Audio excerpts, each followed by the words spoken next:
C'est bon, we are good to go. Thanks, man.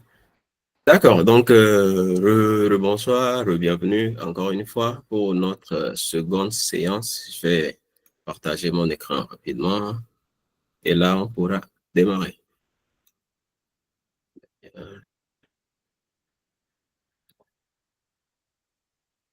Bien, normalement, là, vous devriez être en train de voir mon écran. Je retourne à la page.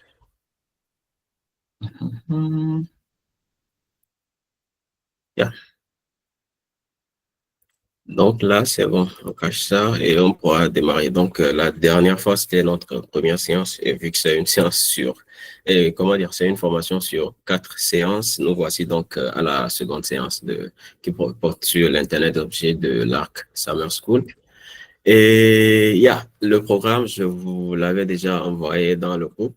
Chaque séance sera consacrée à un thème, un volet différent. Et la dernière fois, on a introduit ensemble l'Internet des objets, l'IoT, une petite initiation au réseau mobile, et on a fini par les LP1. Donc, normalement, là, à peu près, on sait tous un petit peu c'est quoi les LP1, pourquoi c'est important. Comme je l'ai dit à la fin de la séance dernière, cette séance sera beaucoup plus axée sur les LP1. On va expliquer un petit peu les vraies motivations derrière son architecture, les avantages que ça présente et les opportunités d'investissement, notamment dans le contexte africain. Bien sûr, les séances, les contenus des séances 3 et 4 sont déjà envoyés. Donc, on va passer rapidement à la suite. Alors, j'ai inclus une synthèse de la séance dernière. Donc, normalement, on s'était arrêté à peu près à ce niveau. On a présenté les réseaux traditionnels, donc les réseaux mobiles traditionnels de la première génération à la cinquième génération. Et on s'était mis d'accord que globalement, ce que ces réseaux-là permettaient, ce qu'ils garantissaient, c'est notamment le service de la voix, donc pour pouvoir émettre et recevoir des appels, des services haut débit, donc de connexion à Internet.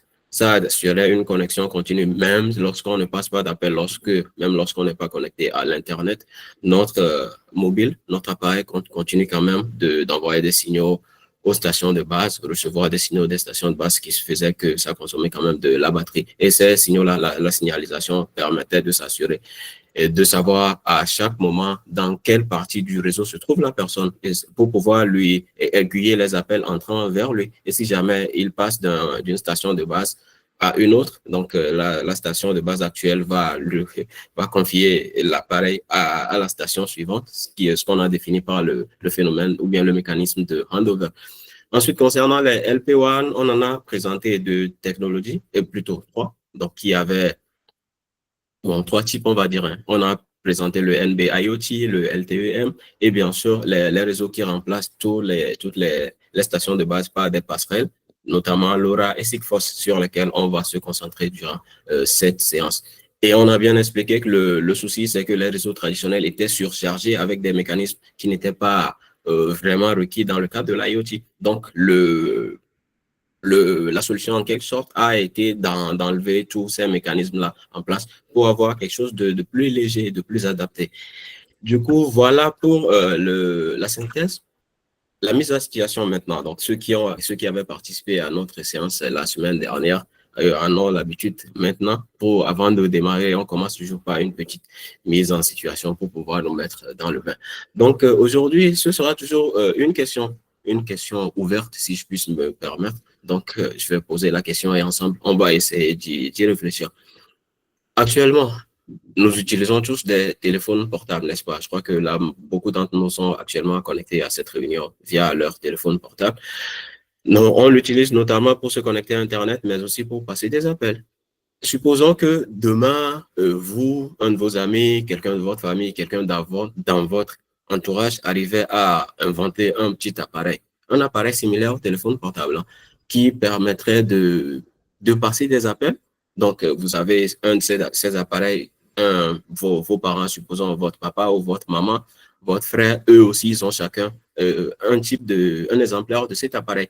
Et ça va vous permettre, peu importe où vous vous trouvez, de pouvoir communiquer sans passer par un opérateur de télécommunication. Donc, vous avez chacun un exemplaire. Il suffit juste de composer peut-être un numéro Et dès que l'autre personne prend, et vous commencez à parler. Et ce système-là utilise les radiofréquences. On suppose, hein, encore une fois, c'est pas vrai, mais on suppose, supposons que ça arrive.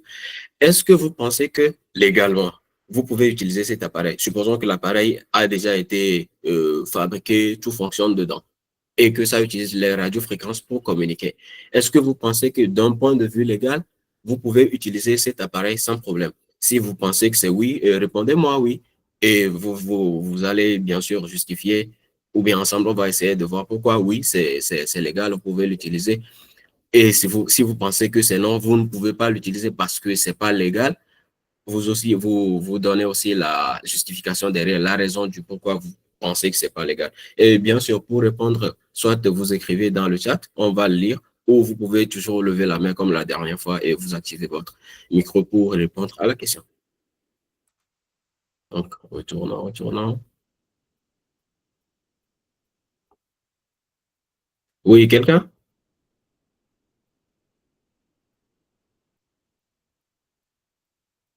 Vous avez compris la mise en situation quand même. Et vous l'avez comprise, n'est-ce pas? Hello, vous êtes là avec moi?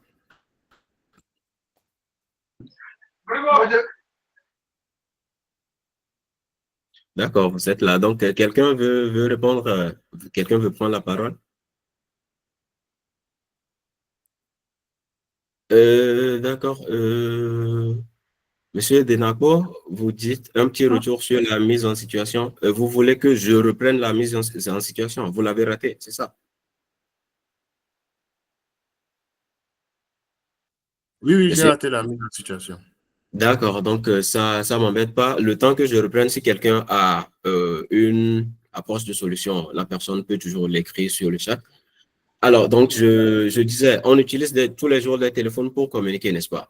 Supposons que vous ou quelqu'un de votre entourage réussisse à inventer un petit appareil similaire au téléphone portable pour pouvoir passer des appels. Sauf que ça ne passe pas par le réseau, ça ne passe pas par le réseau d'un opérateur téléphonique. Ça n'utilise pas les services d'un opérateur téléphonique. C'est juste un appareil comme ça qui utilise les radiofréquences pour communiquer. Donc, vous en avez un exemplaire, votre frère en a un exemplaire, votre père, votre mère, votre ami en a aussi un exemplaire. De telle sorte que il vous suffit juste de taper quelques touches et ça lance un appel. Et la personne décroche et vous discutez. Et ça utilise les ondes radio.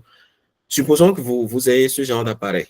Est-ce que vous pensez que c'est légal? Est-ce que vous pouvez l'utiliser en toute légalité, sans problème avec votre gouvernement? Si oui, vous me dites pourquoi. Sinon aussi, vous me dites pourquoi. D'accord, on a une première réponse de Justin Baudard qui dit que ce n'est pas légal. Est-ce que Justin, vous pouvez nous dire pourquoi ça ne l'est pas?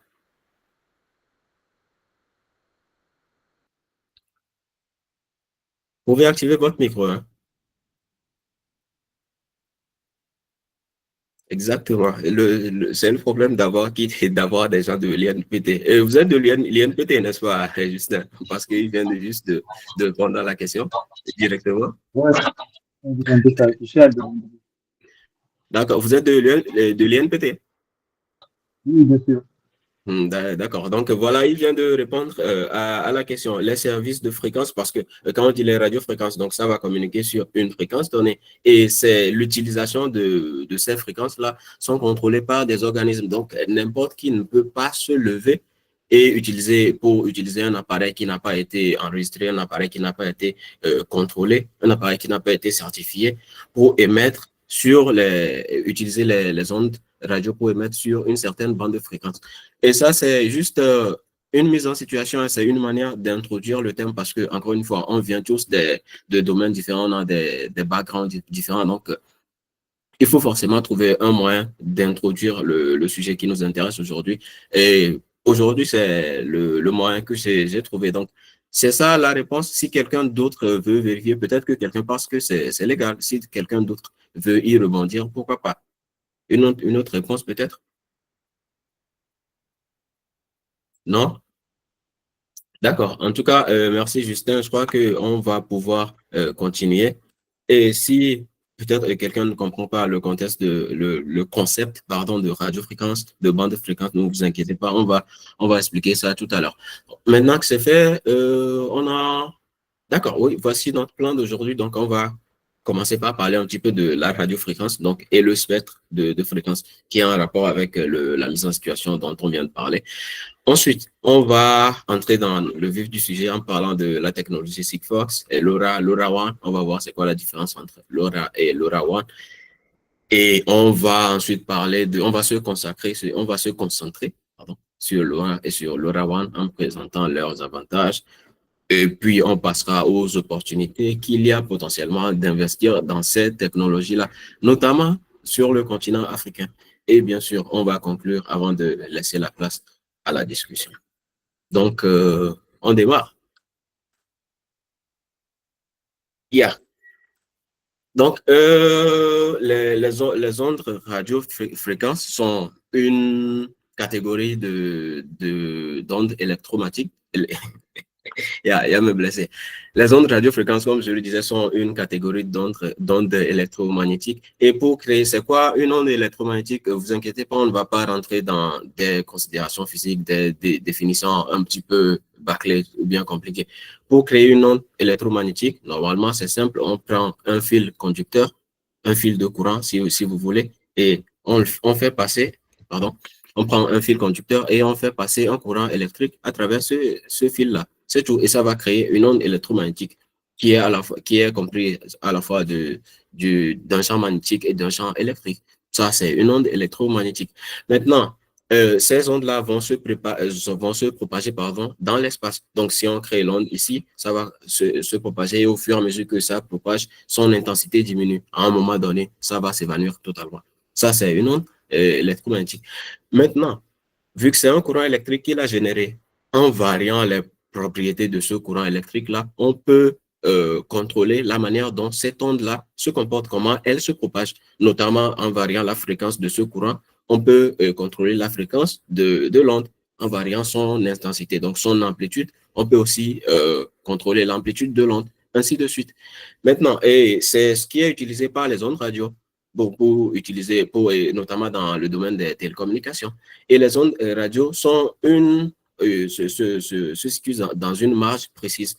Cette marge-là, ça va de 3 kHz, donc dans une marge précise de fréquence qui va de 3 kHz jusqu'à 300 GHz. Et il y a bien sûr des raisons derrière, notamment pour pouvoir designer des antennes, parce que une antenne qui émet et reçoit sur une fréquence donnée, les dimensions de l'antenne sont proportionnelles à la fréquence sur laquelle, ou la bande de fréquence sur laquelle cette antenne-là va opérer. On ne va pas en parler, mais c'est ça, les ondes radio, retenons juste que ça va de 3 kHz à 300 GHz de la bande électromagnétique. Et chaque application qui utilise des ondes radio est assignée une bande de fréquence précise. Notamment, par exemple, si on a le Wi-Fi, si vous avez eu l'occasion de regarder sur vos routeurs Wi-Fi, vous allez voir, soit c'est marqué 2,4 GHz ou c'est marqué 5 GHz. Et c'est les fréquences sur lesquelles fonctionne le Wi-Fi. Donc, toutes les bornes Wi-Fi dans le monde fonctionnent sur ces deux fréquences-là. Il y a sur ces bandes de fréquences. Il y a par exemple les téléphones portables aussi qui ont des bandes de fréquences données, la télévision hertzienne, sans le câble, hein, par les ondes radio, donc par les antennes. Ça aussi, ça fonctionne dans une bande précise. Les bandes FM, donc les bandes radio, donc pas totalement la radiofréquence, mais la radio, les stations de radio. Donc, c'est ça, elles fonctionnent entre 80 MHz et 100 MHz. Si vous êtes par exemple togolais, si vous êtes de Lomé, vous avez déjà entendu parler, pas jusqu'à Lomé, si vous êtes togolais, du coup, vous connaissez sans doute Nana FM. Par exemple, à chaque fois, ils disent 93.5. Donc, ça, c'est la fréquence de la station de radio Nana FM, par exemple. Si vous êtes dans la zone de Marrakech, Hit Radio, je crois que c'est 94 MHz, quelque chose comme ça. Donc, ça, c'est un petit peu l'introduction. Et bien sûr, on a d'autres systèmes comme les radars ou les satellites qui utilisent des fréquences beaucoup plus élevées. Donc, ça, c'est une petite introduction à la bande de fréquence. Maintenant, comme Justin vient de le dire, la bande de fréquence est régulée. Donc, il y a un organisme qui s'occupe de la régulation de la bande de fréquence qui va utiliser quoi et pour quelle application. Pourquoi? Déjà, j'avais aussi voulu poser la question à qui appartient la bande de fréquence pour que tout le monde ne puisse pas l'utiliser tel qu'il le veut. Et bon, je me suis dit que ça allait faire beaucoup de discussions, hein, donc on a voulu passer plus vite, donc je n'ai pas posé la question. Mais maintenant, si on devrait poser la question, la bande de fréquence, c'est une ressource qui appartient à la nation, donc à tout le pays, et c'est dans la limite du territoire. La bande de fréquence, c'est la même chose, c'est au même titre que les ressources, les richesses du sous-sol, donc les ressources minières, pardon. C'est au même titre que le port si vous êtes d'un pays côtier. Donc, ça appartient à tout le pays. Mais tout comme le port, faudrait forcément un organisme qui puisse s'occuper de son exploitation. Et c'est pour ça qu'il y a dans chaque pays un organisme qui s'occupe de la régulation de la bande de fréquence. Vu que c'est une ressource physique limitée, comme on vient de le présenter, il y a juste un spectre. La même bande ne peut pas être utilisée deux fois. Donc, il faudrait l'utiliser efficacement et à bon escient. Il faudrait qu'il y ait un système de gestion derrière. Donc, comme je le disais, dans chaque pays, il y a un organisme qui s'en occupe. Au Maroc, notamment, c'est l'ANRT. Justin a dit qu'il était de l'INPT, donc je crois que l'INPT est sous tutelle d'ailleurs de l'ANRT, si c'est le mot si c'est le mot convenable, bien sûr. Au Maroc, notamment, plutôt au Togo, on a l'ARCEP. Je crois que c'était l'ARPT avant, c'est devenu l'ARCEP dernièrement. Au Sénégal, c'est l'ARTP. Aux États-Unis, je crois que c'est la FCC. Et en France, c'est l'ARCEP également. Je ne sais pas si c'est une coïncidence qu'on ait l'ARCEP au Togo et en France. Mais voilà, c'est ça, ces organismes-là. Ça, j'ai juste cité quelques-uns des pays. Vous pouvez toujours vérifier dans votre pays quel est l'organisme qui s'occupe de la régulation, l'allocation de la bande de fréquence. Maintenant, cette bande de fréquence-là est divisée en deux types. Il y a un spectre, donc on dit la bande de fréquence ou le spectre de fréquence. Donc, il y a un qui est sous licence et l'autre qui ne l'est pas. Par défaut, toute la bande est sous licence jusqu'à ce que ça ne le soit plus. Pourquoi, ou bien pourquoi je dis ça, on va le voir. Donc, la bande sous licence, notamment, est utilisée par comment dire, les entreprises de télécommunications et les stations de radiodiffusion. Donc, supposons qu'il y a une entreprise qui veut s'implanter sur un territoire pour fournir des services de télécommunication, l'accès Internet, entre autres. Forcément, il faudrait que leur service fonctionne sur une fréquence donnée, vu que leurs abonnés vont devoir utiliser la radiofréquence pour communiquer avec leur station de base. On a présenté l'architecture la dernière fois. Ces téléphones-là doivent pouvoir communiquer sur une certaine fréquence donnée pour ne pas interférer avec les opérateurs déjà existants, forcément. Et ça, cette entreprise-là doit d'abord déposer une demande auprès de la commission, donc auprès de l'organisme d'un des organismes qu'on vient de présenter en fonction du pays, avoir un accord avant de commencer ces services. Si vous êtes vous voulez mettre en place une station radio, évidemment, j'ai donné l'exemple de Nana FM au Togo, Hit Radio, par exemple, au Maroc. Également, il faudrait avoir un accord. On vous attribue une fréquence donnée et vous allez pouvoir émettre sur cette fréquence-là. De sorte que dès que quelqu'un avec son poste radio, il tourne son petit bouton jusqu'à ce que ça se pose sur cette fréquence-là, il sache que c'est votre radio qu'il doit écouter. Et bien sûr, comme on le disait, il faudrait une autorisation préalable. Et maintenant, dans le domaine des télécoms, notamment, ces ressources-là, ça coûte énormément cher. Et généralement, pour obtenir une bande de fréquence donnée, le gouvernement a dit, OK, je vais mettre en place et je vais mettre en vente, pardon, bon, pas en vente, c'est même pas une location, c'est un bail. Donc, c'est une location pour une période donnée. Généralement, je crois, 10 ans ou 20 ans. Donc, il dit, j'ai cette bande de fréquence-là que je vais mettre en bail. Donc, toutes les entreprises télécoms vont se présenter et ça se passe sous enchères fermées ou enchères sous pli fermé. Et qu'est-ce que ça veut dire simplement? C'est une vente aux enchères, mais pas les enchères, comment dire, standards qu'on connaît. Donc, tout le monde vient. Vous prenez une feuille de papier, vous écrivez votre montant, vous le mettez dans une enveloppe et à la fin, on va ouvrir toutes les enveloppes et comparer les montants. La bande de fréquence revient à la personne qui a misé le plus gros. C'est tout simplement. Et le montant, le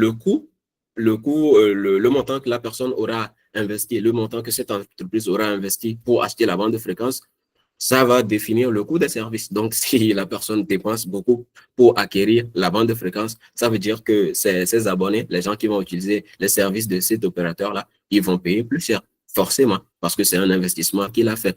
Maintenant, à côté de ça, il y a aussi le spectre libre. Et pourquoi spectre libre? Par exemple, normalement, on vient de dire qu'on ne peut pas émettre sur le spectre sans autorisation ni sans payer. Mais par exemple, il y a un appareil qui émet tous les jours qu'on connaît. Et on vient d'en parler tout à l'heure. Les bornes Wi-Fi. Pour mettre en place un réseau Wi-Fi, on n'a pas besoin d'autorisation. Pourtant, le Wi-Fi émet quand même, le Wi-Fi utilise quand même la radiofréquence pour pouvoir communiquer. Et ça, c'est parce que le Wi-Fi communique sur un spectre qui est ouvert, notamment la bande ASM, en fait, les bandes ASM. Et ASM, c'est pour industriel, scientifique et médical. Donc, c'est surtout le spectre, c'est des bandes de fréquences définies mondialement pour des applications libres. Bien sûr, au niveau local, il faut toujours que un accord soit donné. Il y a des bandes où on n'a pas besoin d'accord parce que tout le monde est d'accord avec ces bandes-là globalement. C'est le cas du Wi-Fi sur les fréquences de 2,4 GHz et 5 GHz. Mais il y a d'autres bandes où il faudrait toujours des accords préalables, comme le 433 et le 868 MHz. Ces technologies-là ces bandes-là, pardon, sont utilisées par LoRa, la technologie LoRa, et on va en venir dans quelques instants. Donc, et bien sûr, vu que c'est libre, vu que c'est gratuit en quelque sorte, et c'est aussi limité, il y a des limitations dessus, notamment la bande de fréquence et la bande passante, donc la largeur de bande qui est très réduite. Des fois, ce qui fait que le débit aussi est réduit. Si ce n'est pas le cas, il y a la puissance d'émission qui est limitée pour éviter de créer beaucoup trop d'interférences ou pour aussi éviter qu'une seule personne n'utilise cette bande-là pour mettre en place un gros service de télécommunication et ne pas payer. C'est notamment pour ça que le Wi-Fi a une portée limitée de environ 100 mètres à cause de la puissance. Et la puissance qui est allouée aux bornes Wi-Fi était plus élevée, le Wi-Fi pourrait aller jusqu'à 500 mètres, voire 1 km. Et vu que c'est des bandes qui sont utilisées par à peu près tout le monde, il y a beaucoup d'interférences. Et comparé au réseau télécom, par exemple, si vous payez pour votre bande, il n'y a que vous qui l'utilisez. Donc, il y a beaucoup moins d'interférences sur ces bandes-là. Je crois qu'à partir de là, on va bouger un petit peu rapidement. Et oui, comme on l'a présenté la dernière fois à la fin de notre séance, il y a la technologie et les technologies NB-IoT et LTE-M. Vu qu'ils utilisent les bandes des opérateurs de télécom, ils tombent dans le spectre sous licence, et Sigfox et LoRa qui tombent dans le spectre libre. Donc, normalement, on n'a pas besoin de payer pour une bande de fréquence avant d'utiliser LoRa ou Sigfox. Maintenant, on rentre dans les technologies qui sont dans le spectre libre ou bien le spectre qui n'est pas sous licence. Donc, ça, c'est l'architecture de base des LP1. Je peux définir encore une fois les LP1, Low Power Wide Area Networks. C'est les réseaux à basse consommation et à longue portée. Donc, l'architecture, elle est similaire à celle des réseaux mobiles, donc les réseaux traditionnels. On a nos objets connectés qui sont ici. On a les passerelles qui sont ici, notamment ça peut être une passerelle Sigfox ou bien LoRa, peu importe. Ces objets-là vont communiquer par radiofréquence avec la passerelle. Cette passerelle-là est connectée à Internet, notamment en utilisant la connexion Internet fournie par les opérateurs traditionnels, donc les opérateurs de réseau mobile. Ou soit ils sont connectés en Wi-Fi ou bien avec un câble Ethernet, s'il y a cette possibilité-là. Et maintenant, vu qu'ils sont connectés à Internet, tous les paquets qui vont être reçus des objets connectés vont être relayés vers un serveur qui se trouve dans le cloud, un serveur réseau qui appartient toujours à la personne qui a déployé le réseau.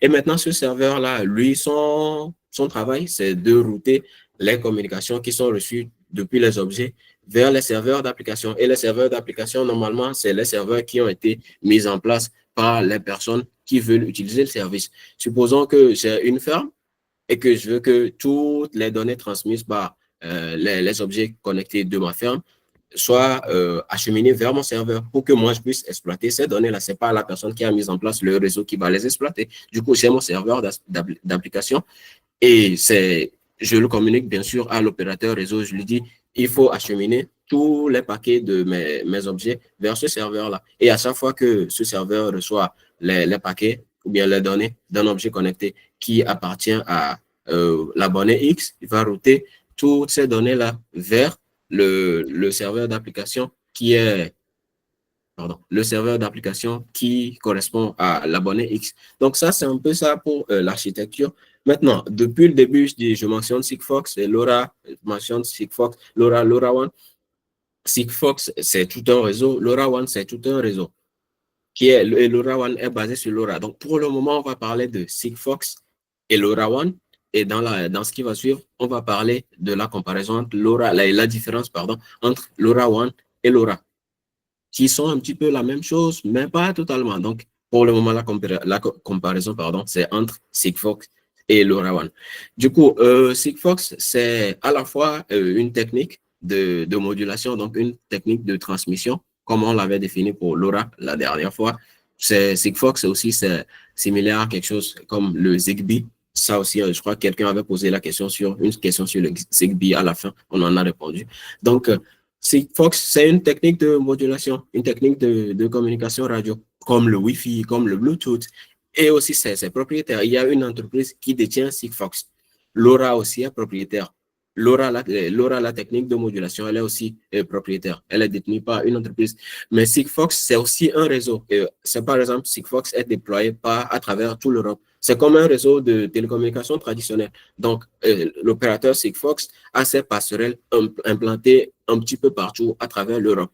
Maintenant, ce que les abonnés, eux, ils peuvent faire, ou bien, oui, ceux qui veulent utiliser les réseaux, ils vont avec leur capteur, hein, ils ont leur capteur, si c'est dans une ferme, par exemple, pour surveiller la température, l'humidité, le pH de leur culture. Donc, ils ont leurs objets connectés qui sont truffés de capteurs, mais aussi qui utilisent un module de communication qui est basé qui utilise la technologie Sigfox.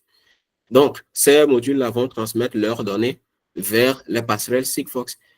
Et ça va être acheminé vers le cloud Sigfox. C'est ça le système, comme on vient de le présenter dans l'architecture. Et Sigfox, c'est un réseau totalement privé.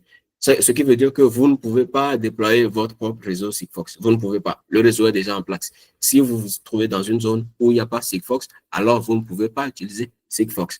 Comme les opérateurs de téléphonie, de réseau mobile traditionnels.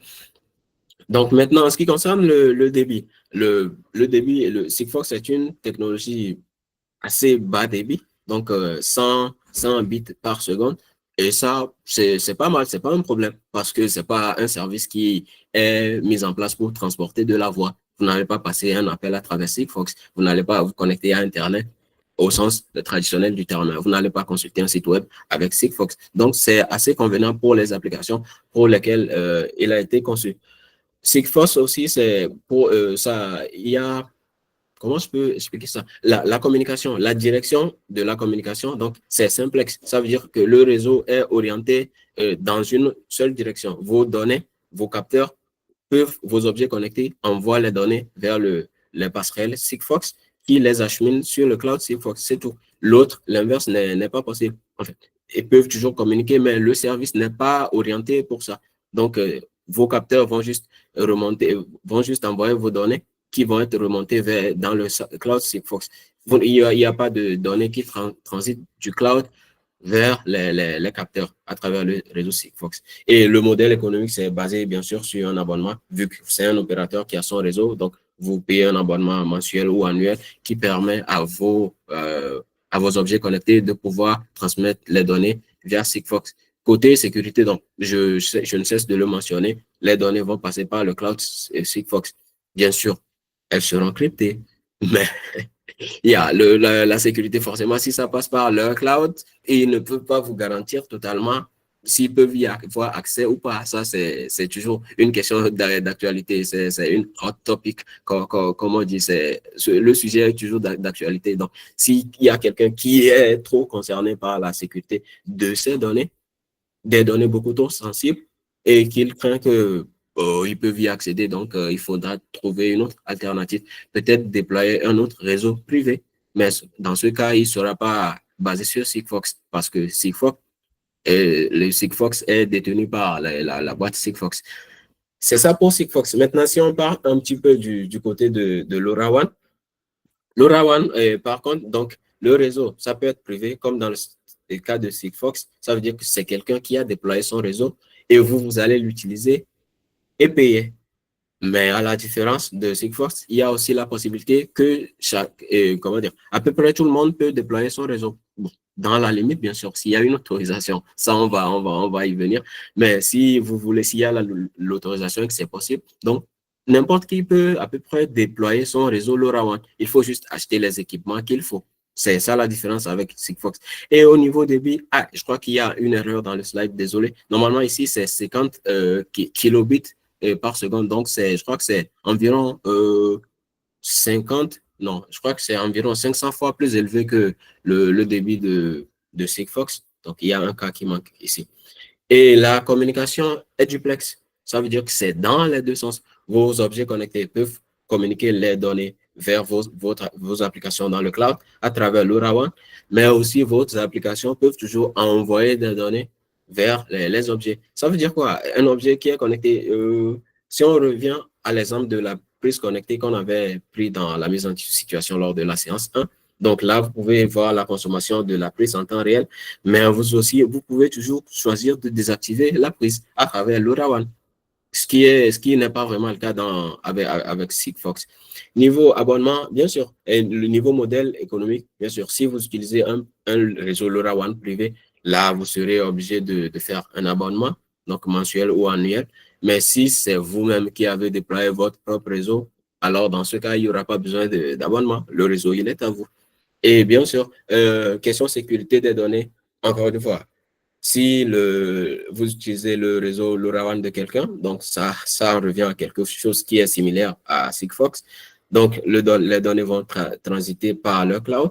Si ce n'est pas le cas et que c'est votre propre réseau, alors ça va transiter par vos serveurs. Et dans ce cas, vous n'avez pas vraiment à craindre niveau sécurité des données. Donc, c'est un peu ça la comparaison entre les deux. Maintenant, si on en revient à LoRa et LoRaWAN, donc vous l'avez vu dans LoRaWAN, il y a LoRa. Donc, on commence par LoRaWAN d'abord ou bien, oui, on peut faire ça. Donc, LoRaWAN, donc c'est Long Range Wide Area Network. Donc, ça veut dire un réseau longue portée, donc un réseau étendu basé sur LoRa. LoRa, déjà, ça veut dire long range, donc longue portée. Donc, c'est un réseau de longue portée basé sur la technologie longue portée. On peut dire ça comme ça. Et qu'est-ce que ça veut dire? Grosso modo, la technologie LoRaWAN, ça, c'est la technologie LoRa, mais avec une couche d'adressage qui permet de construire un réseau. Ou bien, si on commence du haut pour venir vers le bas, LoRa ici, c'est la puce qu'on voit ici. Donc, vous êtes toujours là? Oui, donc vous êtes là. Donc, ouais, mais merci pour la confirmation. Donc, la puce LoRa ici, ça, c'est ça qui permet de communiquer. Bon, ça, c'est un émetteur LoRa, donc c'est un émetteur récepteur. Hein. Ça, ici, c'est une passerelle, les passerelles dont on parle. Ça, c'est beaucoup plus gros parce que ça permettra, comment dire, la capacité de réception est au-dessus de celle de ce petit module-là. Donc, lui, il peut recevoir des communications venant de beaucoup plus de modules que si on utilise juste ce petit module-là en réception. Donc, le sujet serait un petit peu long à développer, mais retenons juste que ça, par exemple, ça pourrait être équipé sur un capteur pour former un objet connecté. Et ça sera une passerelle. Donc, on va le monter sur une tour quelque part ou bien une pylône. Et là, il y a celui-ci, c'est pour le domaine industriel notamment. Donc, il y a le port Ethernet ici, ou soit il y a beaucoup d'autres ports. Je crois qu'il y a le RS485 quelque part. Il faut juste utiliser une de ces connectiques-là pour le connecter au réseau existant. Maintenant, donc, ces deux-là sont basés sur la technologie LoRa. Donc, ça, LoRa, c'est la couche radio, pardon. Donc, encore une fois, je le disais, c'est comme l'interface Sigfox, comme le Bluetooth, comme le Wi-Fi, la couche radio de Wi-Fi, bien sûr. Donc, ça, c'est juste la couche radio qui permet de choisir la fréquence sur laquelle on veut transmettre la bande de fréquence, faire des configurations qui permettront de déterminer le débit. Donc, c'est ça. Et ça, de base, LoRa, c'est la puce, la technologie de modulation. Ça avait été développé par une entreprise Cycléo. Je crois que c'est une entreprise française. Par la suite, ça a été acquis en 2012. Oui, ça a été acquis en 2012 par Semtech. Ça c'est une entreprise américaine. Et maintenant, le LoRaWAN, c'est juste LoRa, ça utilise l'interface LoRa, mais ça ajoute une couche réseau qui permet de pouvoir construire des réseaux à travers et à partir de la technologie LoRa. Et avec LoRa de base, on ne peut pas faire d'adressage. Et LoRa utilise des ondes radio pour transmettre. Donc, n'importe qui dans la zone peut recevoir cette communication-là. Mais avec LoRaWAN, on a une manière de spécifier cette communication, cette donnée, cette trame, ce paquet que je suis en train d'envoyer, c'est pour le nœud A, c'est pour le nœud B, c'est pour le nœud C. C'est ce que LoRaWAN apporte comme plus à LoRa. Et bien sûr, au-dessus de ça, il y a la sécurité. Ça définit une norme de cryptage des données, une norme d'authentification, de savoir que, OK, ces données-là, elles sont protégées. Ces données viennent vraiment de qui prétend envoyer ces données. Et bien sûr, la norme LoRaWAN est détenue ou bien mise à jour par LoRa Alliance. Donc, c'est une alliance, un conglomérat, si vous préférez, entre une association, une organisation, entre plusieurs constructeurs qui se sont mis ensemble pour établir et se mettre d'accord sur la norme LoRaWAN. Et ils vont construire des produits qui sont spécifiques à cette norme-là. C'est à peu près ça la différence entre LoRa et LoRaWAN. Donc, à partir d'ici, que je dise LoRa ou LoRaWAN, à ce niveau-là, vu qu'on connaît la différence, vous pouvez supposer que je parle à peu près de la même chose. Maintenant, on connaît à peu près la technologie, on va parler de ses avantages. Donc, je crois que même si ce slide-là, si je passe dessus, même si je ne la présente pas, une slide, on dit non, oui, même si je ne la présente pas, je crois que maintenant, on est totalement dans le bain. À peu près toutes les informations qui seront ici, on les a déjà abordées, soit dans la séance dernière, soit à travers ce que je viens de présenter au début. Donc, vous l'aurez compris, LoRaWAN, LoRa, ça consomme vraiment très peu. Si on prend un nœud LoRa et qu'on équipe des batteries et 2 batteries AAA, et je crois que oui, j'aime beaucoup dire ça. J'en ai parlé la séance dernière également. Donc, si on prend les deux batteries AAA qu'on a l'habitude d'utiliser dans nos télécommandes et dans nos jouets, ces 2 batteries-là, on le met dans un petit objet connecté et qui transmet quelques fois par jour. Ça pourrait durer jusqu'à 10 ans. Ça veut dire que cet objet-là va rester en place, communiquer quelques octets de données par jour pendant 10 ans avant qu'on ait besoin de remplacer la batterie. C'est parce que on sait, avant, ces technologies-là se sont débarrassées de toutes les complexités des réseaux traditionnels qui consomment de l'énergie. Donc, la consommation, au final, est vraiment très basse. Et ça, c'est l'une des avantages. Donc, comme je le présentais lors de la séance dernière, il y a des applications pour lesquelles on ne peut pas accéder à ces données-là pour chaque fois changer leur batterie, notamment dans la surveillance des activités sismiques du sol. Si des capteurs sont enfouis dans le sol, on ne peut pas à chaque fois aller faire une fouille pour déterrer les capteurs, remplacer la batterie et les remettre en place. Donc, c'est d'où l'avantage d'avoir une technologie qui ne consomme pas beaucoup. C'est une communication longue portée. Parce que déjà en milieu, si on prend le milieu urbain, par exemple, la portée est de quelques centaines de mètres, ça peut aller 300 mètres, 400, 500 mètres, ça dépend. Et en milieu rural, ça peut aller jusqu'à 15 km, ce qui est énorme. Qu'est-ce que ça veut dire? Ça veut dire que si on prend la passerelle LoRa que je viens de montrer dans la présentation précédente, sur la page précédente, on prend ça et on le monte sur une pylône, sur une tour, dans un milieu rural, ça peut couvrir un rayon de 15 km. Une seule passerelle peut couvrir un rayon de 15 km. Je ne sais pas si vous, en tout cas moi je le trouve fascinant, je ne sais pas si vous concevez ce que ça signifie. Évidemment, la différence entre le milieu urbain et le milieu rural, déjà c'est des questions de propagation. Si on prend un capteur, bien n'importe quelle technologie qui émet des ondes de radiofréquence, avec la même amplitude, la même puissance. S'il y a des obstacles, s'il y a beaucoup d'obstacles sur son chemin, la portée est beaucoup plus réduite que s'il n'y a pas beaucoup d'obstacles. Donc, c'est la différence entre le milieu urbain et le milieu rural. On suppose par défaut que dans le milieu urbain, donc en ville, il y a beaucoup d'obstacles, notamment les gratte-ciel, les constructions, les bâtiments administratifs et autres, comparé au milieu rural. Donc, il y a moins d'obstacles et les zones vont beaucoup plus loin parce qu'il y a moins de choses, du coup, qui va diminuer leur puissance. Le coût d'exploitation, c'est vraiment aussi très faible après déploiement parce que il faut juste déjà payer il faut payer les passerelles et faire un abonnement à un réseau mobile pour pouvoir remonter les données, connecter les passerelles à Internet. Et à peu près, c'est tout, non? Ah oui, un petit peu de génie civil. Donc, il faut trouver un endroit où il faut installer les passerelles si on a un immeuble ou une immeuble. Bon, si on a un immeuble qui est quelque part assez élevé, on obtient des accords pour pouvoir les installer là-bas, ou sinon, on fait construire un pylône et on les monte là-bas. Et c'est tout ça, c'est le déploiement. Après le déploiement, maintenant, il n'y a pas vraiment de coût d'exploitation. Ça, c'est pour la personne qui est en train de mettre le réseau en place. Maintenant, ceux qui vont l'utiliser, bien sûr, ils vont devoir faire des abonnements. Et comme on l'a présenté dans la comparaison avec Sigfox, ça peut être un réseau privé ou un réseau public. Ça dépend. Et bien sûr, le déploiement est assez simple comparé au réseau mobile traditionnel.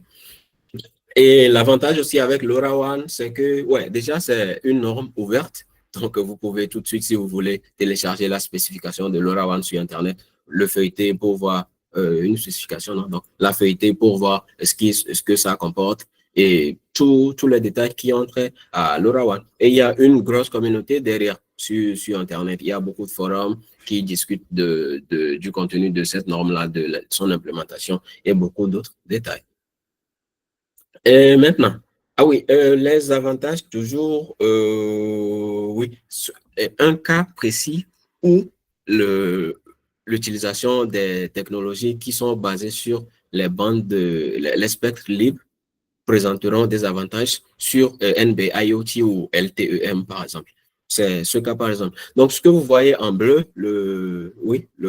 la surface bleue derrière, supposons que ça, c'est un territoire, une ville, un village ou bien une zone qu'on veut couvrir et qu'on déploie une seule station de base. Donc, quand je dis station de base, ça, c'est la station de base d'un opérateur de télécommunication, un opérateur mobile, la 3G, la 4G, la 2G, peut-être la 5G. Ça couvre la zone grise parce que ces stations-là ont une portée limitée. Elles sont toutes limitées de toute façon. Maintenant, supposons que nous, on a des objets connectés qui sont dans la zone non couverte. Qu'est-ce qu'on pourrait faire, par exemple? Si on veut utiliser NB-IoT ou LTEM, rien qu'avec ces stations-là, on n'a pas le choix. Il faudrait forcément que nos objets connectés se trouvent dans cette zone-là, dans la zone grise, qui est couverte par cette pylône, par cette antenne.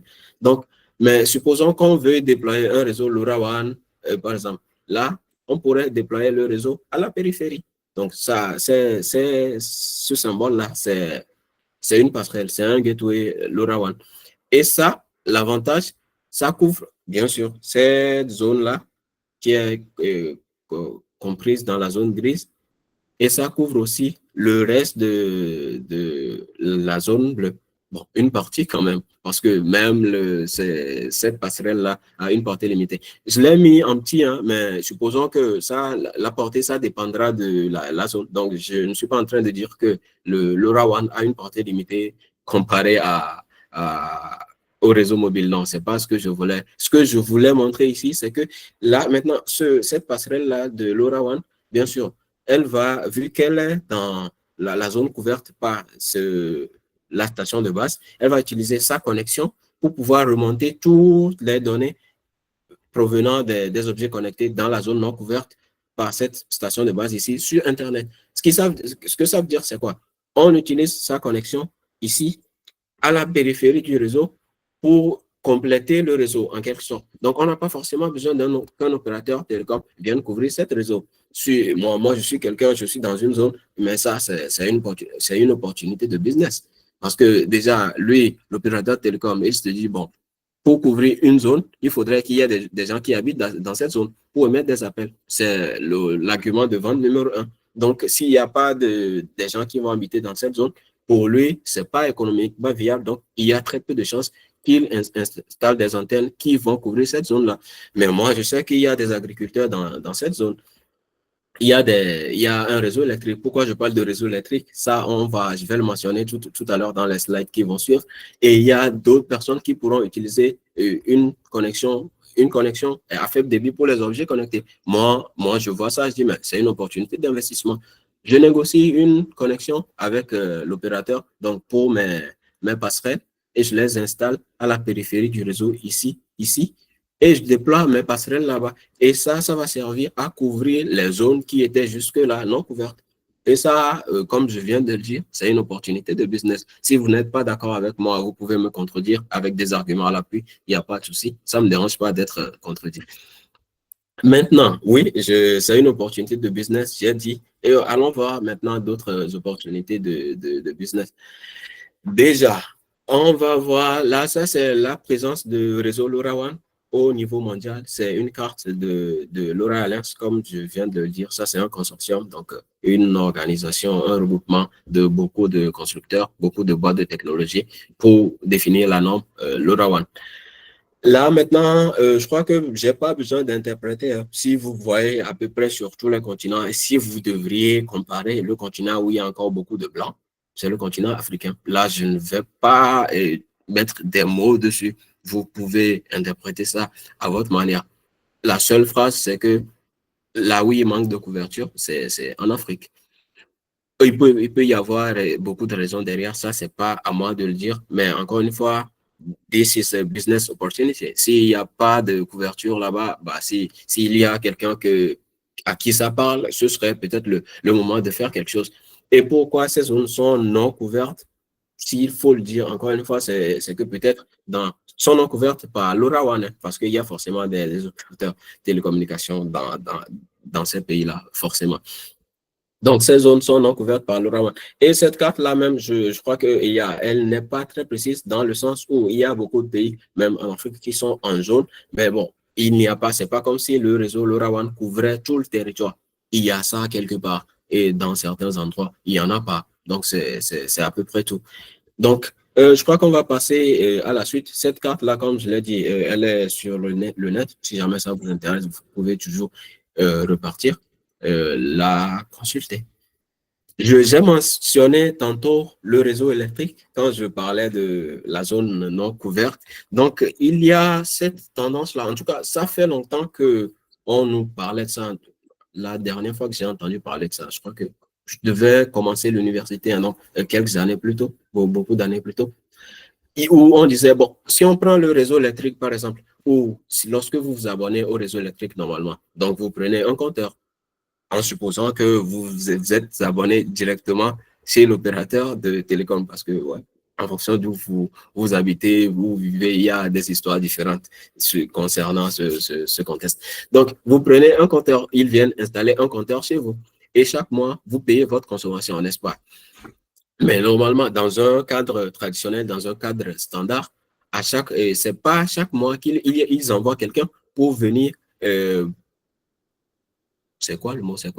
Pour venir noter votre consommation du mois normalement, parce qu'on suppose que c'est des compteurs normaux. Sauf si vous utilisez un cash power, donc comptez un cadre totalement différent. Là, vous payez avant de consommer.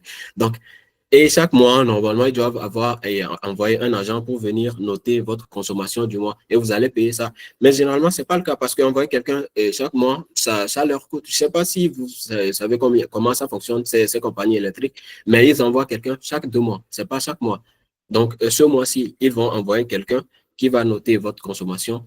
Le mois prochain, la personne ne viendra pas. Ils vont estimer votre consommation basée sur votre consommation du mois dernier et des mois précédents. Donc, ils vont faire une régression sur toutes les données qu'ils ont concernant votre consommation, estimer votre consommation du mois présent. Et le mois prochain, bien sûr, il y a forcément une marge d'erreur. Ils ne vont pas l'avoir juste. Ça, ce n'est pas possible.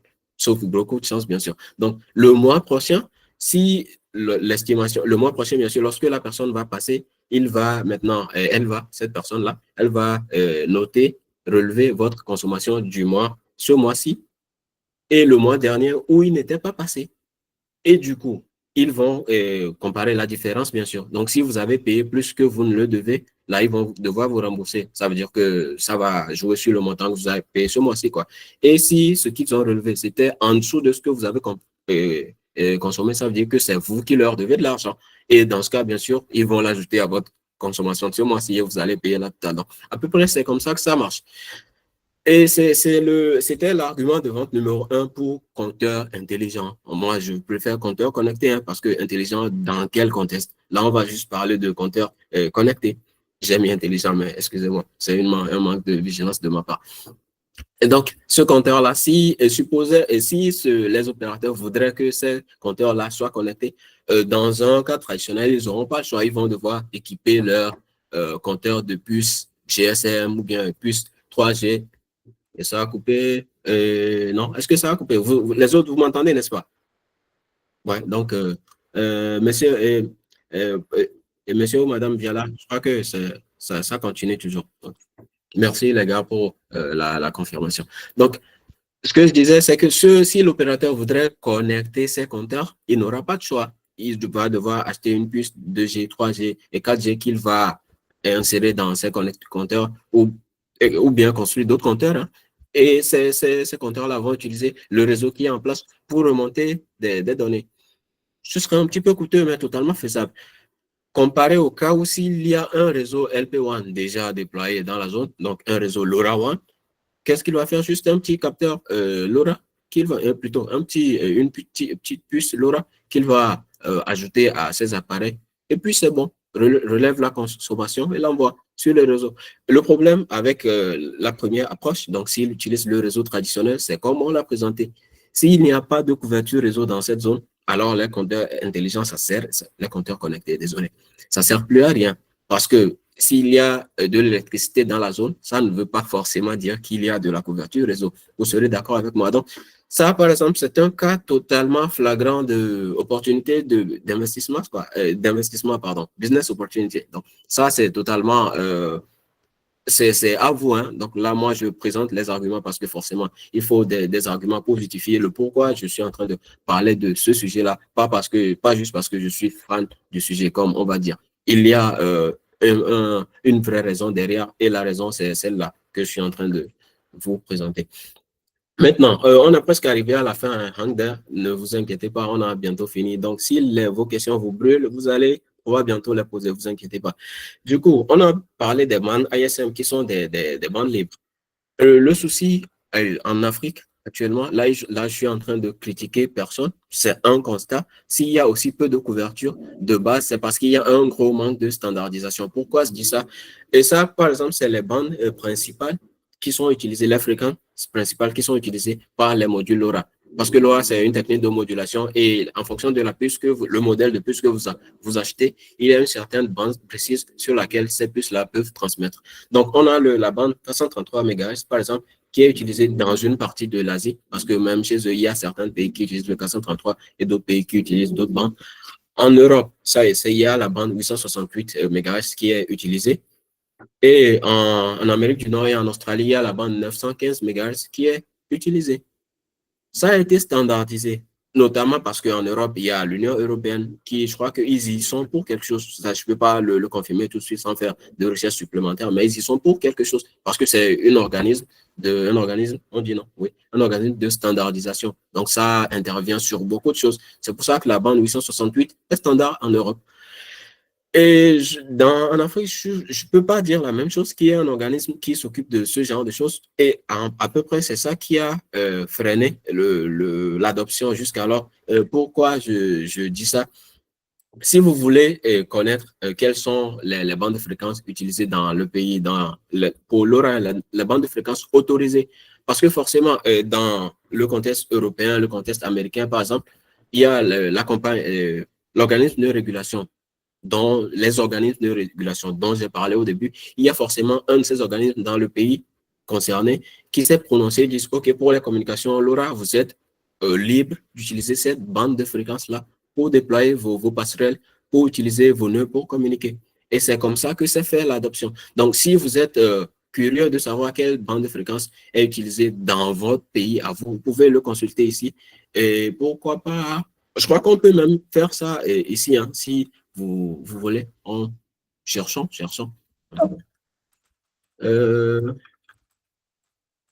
Frequency plans, yeah. Donc, on peut faire ça, pourquoi pas. Et vous allez voir que c'est un petit peu une pagaille, mais voyons voir. Oh, c'est pas ça que je voulais. Ah, yeah, frequency planned by country. Donc, ça, c'est pas un pays. Et si vous êtes là, je crois, les gars, dans le chat, vous pouvez, par exemple, donner votre pays et on vérifie tout de suite.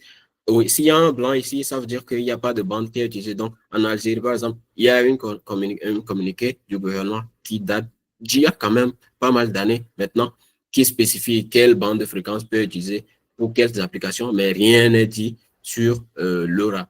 Donc, ici, c'est juste à RFID. Donc, ici, c'est blanc, ça veut dire qu'il n'y a pas une bande de fréquence qui soit formelle, quoi, qui soit officielle.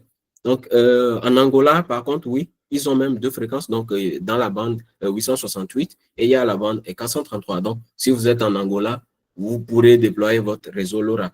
Sauf si ça nécessite une autorisation. Mais dans ce cas, il faudra juste avoir l'autorisation et déployer votre réseau. Et les gars, dans le chat, quelqu'un peut mentionner son pays et on vérifie rapidement. Vous êtes là? La Côte d'Ivoire et le Mali et la Côte d'Ivoire, bien sûr. Voyons voir. Je crois que la Côte d'Ivoire, il n'y en a pas. C'est pas que je crois pas, je crois que je l'avais déjà vérifié, c'est ça. Donc, le Mali, voilà, il n'y a pas de bande de fréquence qui est définie au Mali. Si on vérifie pour la Côte d'Ivoire, par exemple, la Côte d'Ivoire non plus, il n'y en a pas. Je crois que quelqu'un dit Madagascar. Voyons voir.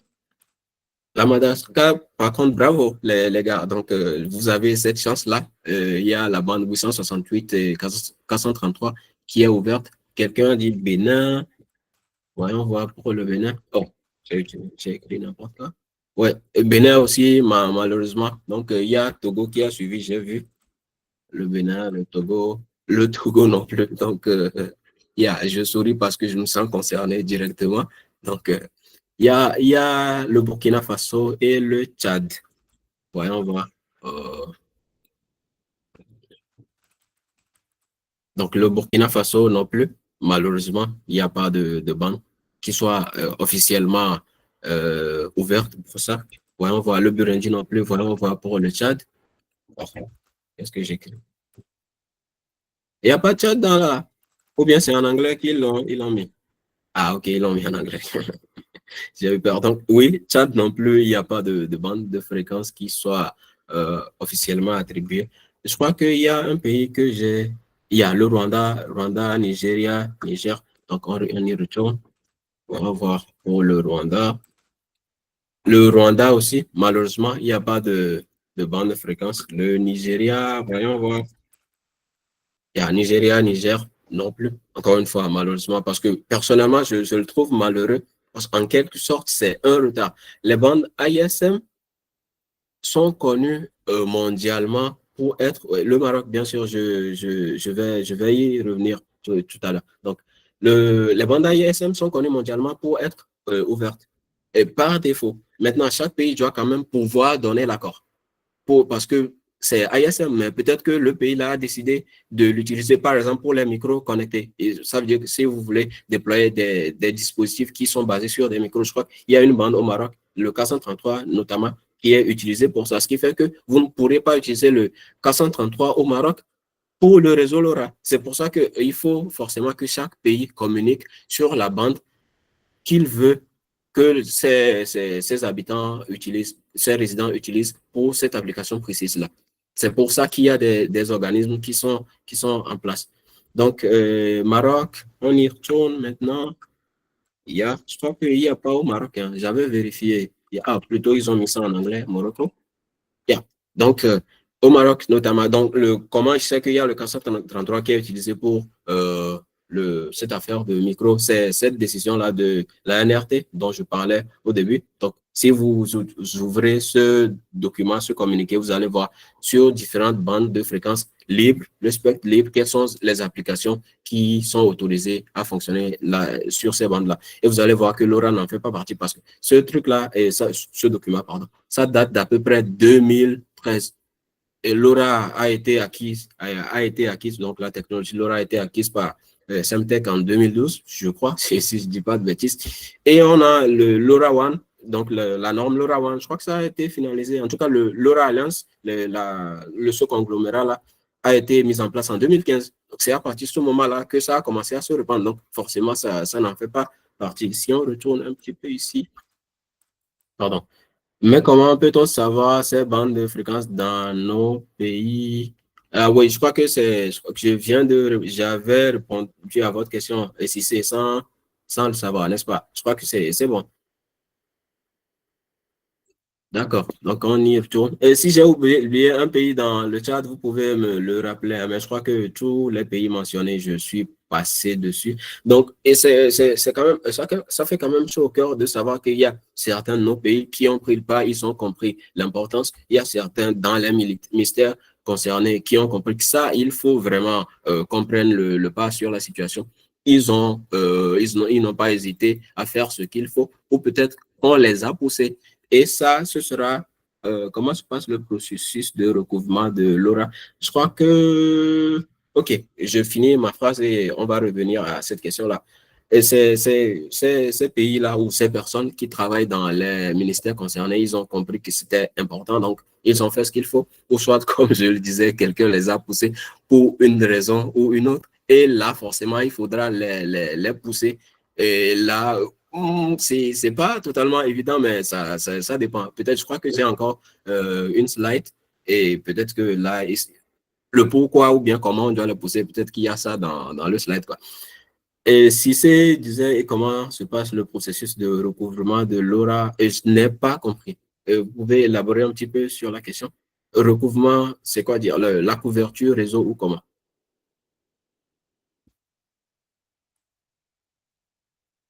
Et bonsoir, et j'espère que vous allez bien. Oui, oui, en fait, vu que j'ai vu que dans nos pays, en fait, ne sont pas du tout couverts, en fait. Donc, Oui. j'aimerais savoir pourquoi les autres pays, et ils en ont, et chez nous, il n'y a pas.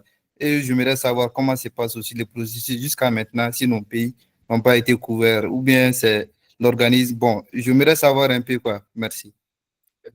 D'accord. Donc, question intéressante. Sans doute, on aurait abordé ça dans la partie Q&A.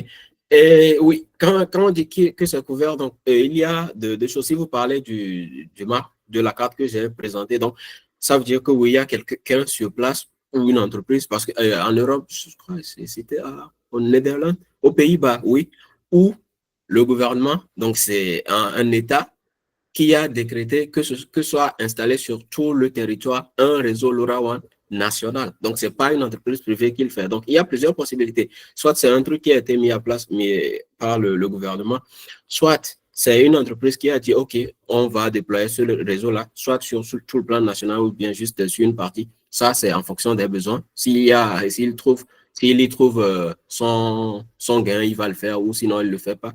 Ou soit c'est quelqu'un qui s'est levé, une personne, donc ça, ce sera un réseau communautaire en quelque sorte, qui a dit, OK, moi, j'en ai besoin, je vais le faire pour moi. Et dans ce cas, ce sera aussi un réseau privé. Mais dans tous les cas, il faut en revenir au site de Things Network, donc le site qu'on vient de consulter. Dans ce cas précis, il faut forcément que les gouvernements donnent l'accord sur la bande de fréquence qui doit être utilisée. Parce que dans la carte qu'on a présentée, s'il n'y avait pas un accord du gouvernement, ils ne peuvent pas avoir déployé cette carte-là. Parce que si on en revient à la mise en situation au début et à la réponse de Faustin, c'est illégal de déployer un réseau ou bien des appareils sur une fréquence sans autorisation, une fréquence non autorisée. Ça, forcément, c'est illégal et c'est passible de poursuites judiciaires. Pourquoi? Parce que supposons que par mégarde, vous déployez un système qui va créer des interférences avec un opérateur télécom. Et ça, en termes d'embrouille, c'est la pire des situations possibles. Parce que, au début, on l'a dit, ces personnes-là, ils payent aux enchères des sommes vraiment énormes, des sommes colossales pour acquérir ces bandes de fréquences. Et c'est le skill, c'est avec ça qu'ils font leurs affaires, c'est ça, avec ça ils font leur business. Si vous, par mégarde, vous créez des interférences sur ces réseaux-là, volontairement ou involontairement, vous risquez vraiment gros comme problème. Et ça, forcément, ils vont vouloir vous le faire payer. C'est pourquoi il faut forcément s'assurer que ce qu'on est en train de déployer, c'est dans les règles pour éviter tout problème. Je crois que je vais aller à mon dernier slide, je crois. Ouais, donc c'était ça le dernier slide. Oui, solution potentielle. Donc, si jusque-là, dans la plupart de nos pays, il n'y a toujours pas de manifestation, là, la raison, je crois que chacun devra faire sa propre idée. Hein. Moi, je ne suis pas là pour indexer aucun pays. Je suis trop petit pour ça, enfin, pour le moment. Donc, moi, j'ai tenu à présenter un besoin, une opportunité, et ce sera à chacun comment dire, de mener les actions qu'il faudra.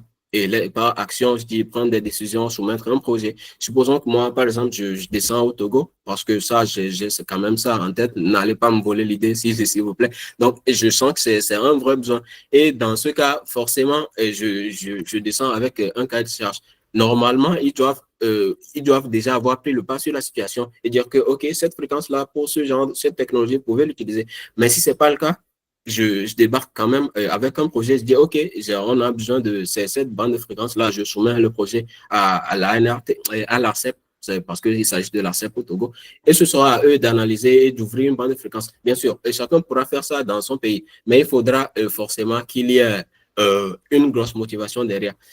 Et là, encore une fois, n'allez pas déployer des réseaux de manière clandestine. Ça, c'est illégal. Et de toute façon, ça ne remontera pas jusqu'à moi. Moi, je ne vous ai rien dit. Je vous ai dit ce qu'il faut. Et ça, c'est un. Et deux, il ne faudra pas payer quelqu'un pour ce service-là. Parce que vous ne payez pas pour utiliser le spectre. Non, vous soumettez une demande à un ministère ou à une commission pour ouvrir une fréquence. Donc, si quelqu'un touche l'argent, dans ce cas, ce sera de la corruption et en fonction de là où vous venez de la planète, c'est illégal ou non. Ça, encore une fois, ce sera à vous de faire votre propre idée. Donc, c'est ce que je vois comme solution en tout cas, parce que, encore une fois, Laura, elle est là depuis 2009, 2012. Ça fait moins de 15 ans qu'elle est là, mais je peux vous dire que it's a game changer. Donc, c'est une vraie révolution. Donc, ce sera à chacun d'entre nous de suivre cette révolution. Et rassurez-vous, ils ne m'ont pas envoyé de faire leur publicité. Je bosse avec, donc je sais à peu près ce que ça vaut. C'est pour ça que j'en parle autant. Donc, normalement, je crois qu'on n'aura plus besoin de conclure. La conclusion, elle est dans la discussion. Et je vais poursuivre avec les questions en même temps et je vais sur le chat. Maxime, bienvenue déjà, Maxime. On ne t'a pas vu la séance dernière. Et je crois bien que la première solution est en train d'être faite, c'est la vulgarisation. Oui, en tout cas, ça me ferait plaisir si tout ceci porte ses fruits, si tout ceci a un impact par la suite, parce que c'est une chose de se retrouver, de discuter, et c'en est une autre d'avoir un vrai impact. En tout cas, ça me ferait plaisir. La question suivante de Cissé, j'aimerais savoir la sécurité de ces fréquences par rapport à l'organisme. Quand vous dites organisme, c'est l'effet des radiofréquences sur le corps humain. Et non, en fait, j'aimerais savoir, par exemple, c'est un organisme qui est censé attribuer une fréquence aux différents pays, non? Et pourtant, de nos jours, je pense qu'avec les différentes technologies autres, on peut intercepter ces fréquences aussi. Donc, j'aimerais savoir, est-ce que c'est plus sécurisé ou pas? Ou bien c'est à cause de ça, si nos pays-là, jusqu'à maintenant, ils n'ont pas ces fréquences ou pas. Bon, j'aimerais savoir parce que ce n'est pas du tout normal de nos jours, et vu la nécessité de ça dans nos pays, en fait. Donc, j'aimerais savoir un peu plus sur la sécurité aussi, si c'est fiable ou pas, en fait. D'accord. Une chose sur laquelle on serait d'accord, c'est que c'est pas normal. Ça, oui, on est d'accord tout de suite. Et maintenant, l'attribution des fréquences, non. Les fréquences, ça appartient à chaque gouvernement, à chaque État. Pas au gouvernement, ça c'est aberrant par contre. Les fréquences, ça appartient à chaque État, à chaque pays. Donc, à chaque État souverain. Bon, tout État souverain normalement, hein, ça on ne va pas en parler. Donc, ça appartient au pays. Si on prend la bande de fréquence, 3 kHz jusqu'à 300 GHz, non, toute la plage de fréquence d'ailleurs. Cette même plage-là, si on va au Togo, Donc, toutes les communications dans la zone, si on suppose que c'est, si on prend, oui, on suppose que c'est. Excusez, en fait, j'aimerais savoir, est-ce qu'il y a, une organisme central, en fait, par exemple, comme le cas de l'IANA, en fait.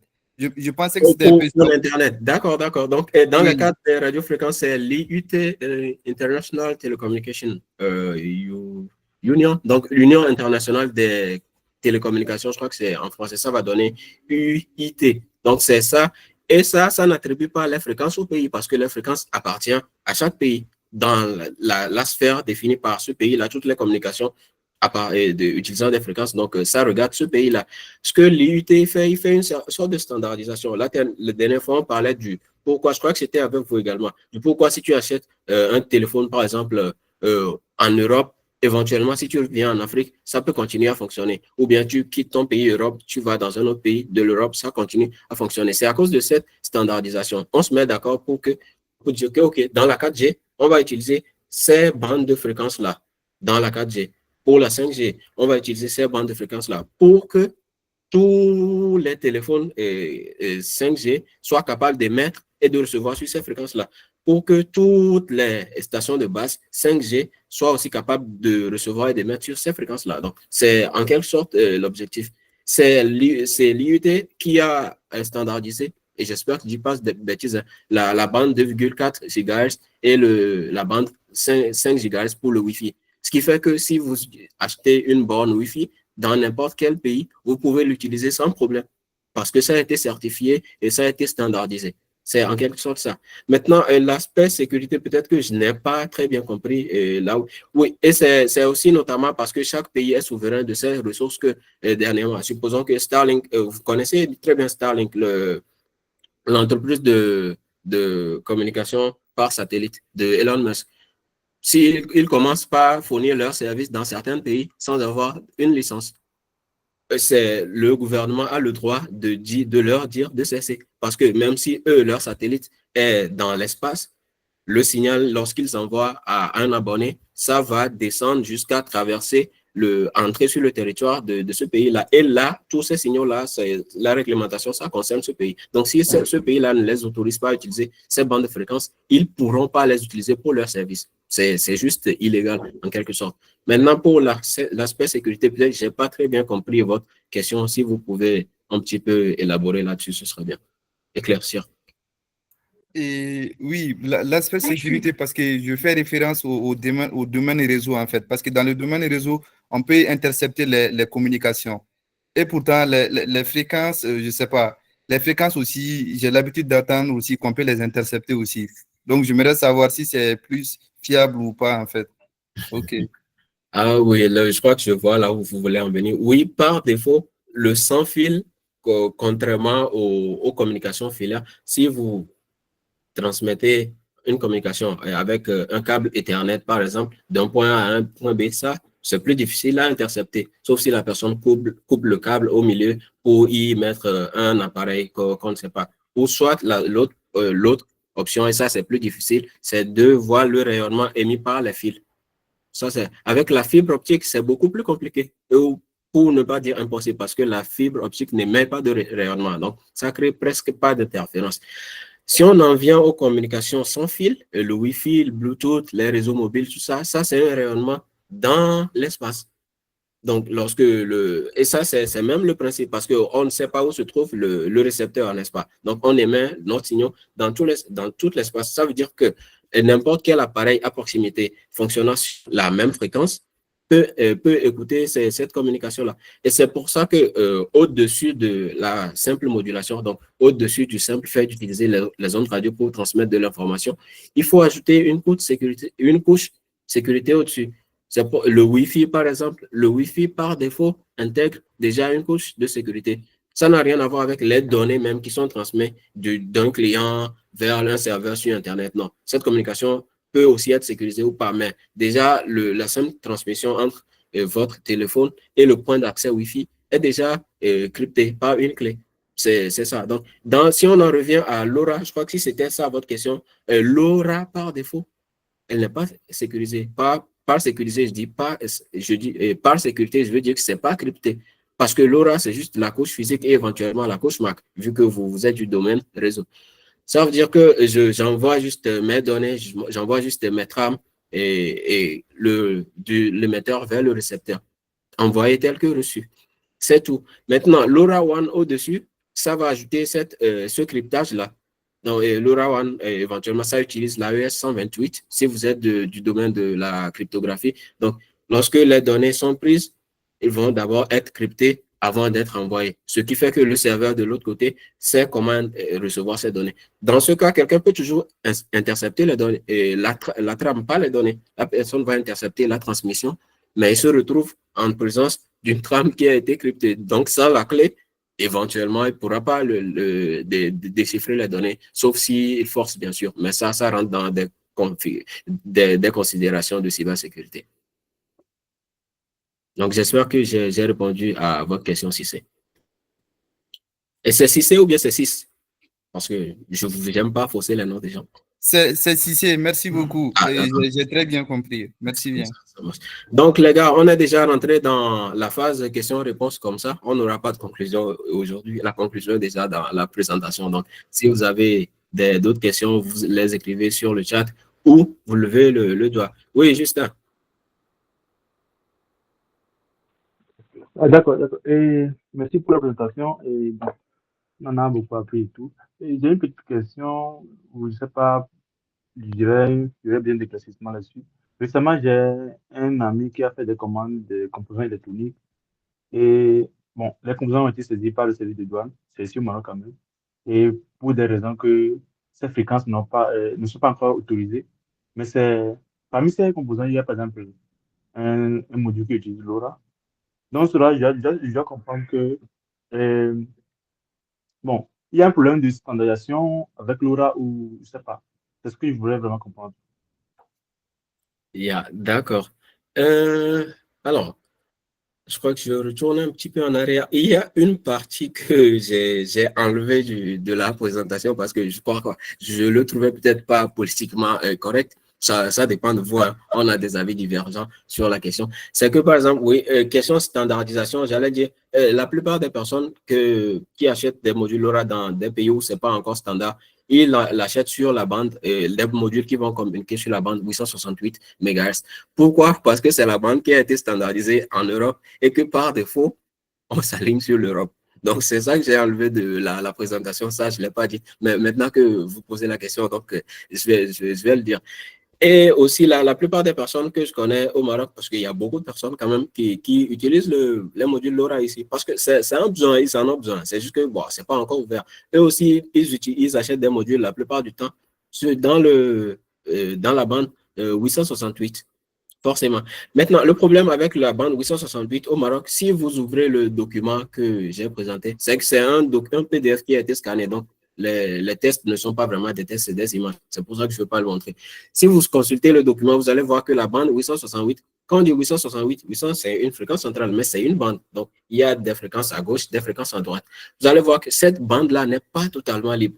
Il y a une partie de la bande qui est assignée à d'autres applications. C'est notamment pour ça qu'on revient toujours aux besoins pour les organismes de régulation de spécifier quelle fréquence il faut utiliser.